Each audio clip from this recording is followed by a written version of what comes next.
On December 14th, 2025, a seemingly perfect summer day in Bondi Beach, Australia's most famous beach. From the first headline, the story arrived already solved. They told us the story was already finished.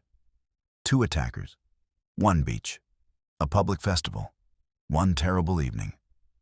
The footage ran. The suspects were named. The explanation settled into place.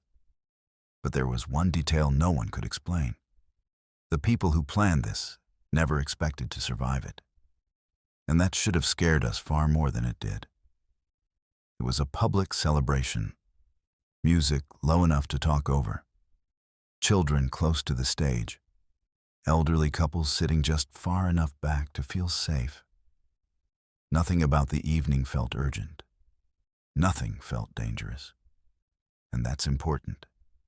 Because when danger announces itself, people run. But when danger blends in, people stay. By the time anyone realized what was happening, the crowd had already reached its peak. And somewhere above them, someone was watching the time. The first shots didn't sound like gunfire. They sounded wrong, out of place, like fireworks that didn't belong. A pause followed. Then another crack. Then people started falling, not running, not screaming, falling. Confusion spreads faster than fear. And confusion was the first weapon used that night. At exactly 6:45 p.m., the shooting began. Not earlier, not later. Emergency response times in that area averaged 6 minutes. 5 minutes in, the firing pattern changed. Not because of resistance, not because of panic, but because something had been reached, a mark. This wasn't emotional violence, this was scheduled. From the ground, it looked like chaos. People running toward the water, shoes abandoned in the sand, candles crushed into the grass. But from above, the movement told a different story. The shooters weren't scanning the crowd. They weren't searching for targets. They were waiting. And no one asked why. When it was over, the narrative formed quickly. Weapons were identified, backgrounds were dissected, motives were debated. But buried inside the reports was a detail no headline mentioned. The escape route made no sense. It was exposed, slow, obvious. They never planned to leave.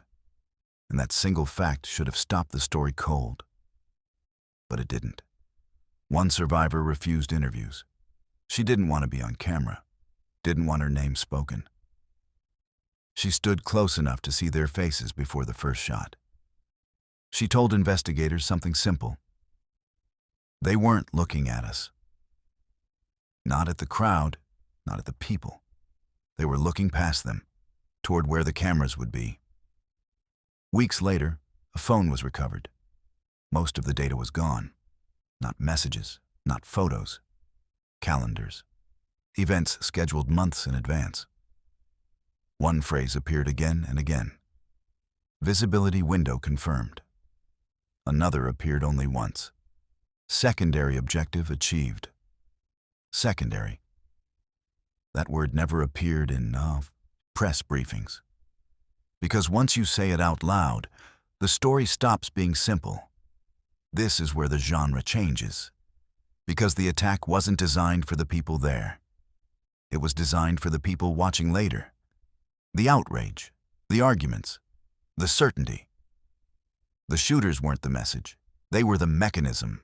Disposable, predictable, replaceable. The real target wasn't the crowd. It was memory. The investigation didn't stall. It concluded. Public pressure demanded answers, not questions. Loose ends became inconclusive. Patterns became coincidence. Because once a story feels finished, no one keeps digging. And that's when the real objective survives.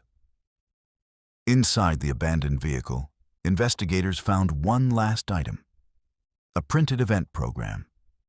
One moment circled in red. Not the opening ceremony, not the largest crowd, but the minute after the shooting began, when every camera would already be live. The violence wasn't meant to be remembered as violence. It was meant to be remembered as inevitable. And the most disturbing part isn't that it worked. It's that we argued about the wrong people, while the real story quietly moved on. If this story made you uncomfortable, it should have. Because the most effective attacks don't end when the noise stops. They end when everyone agrees the explanation is complete. And stop looking.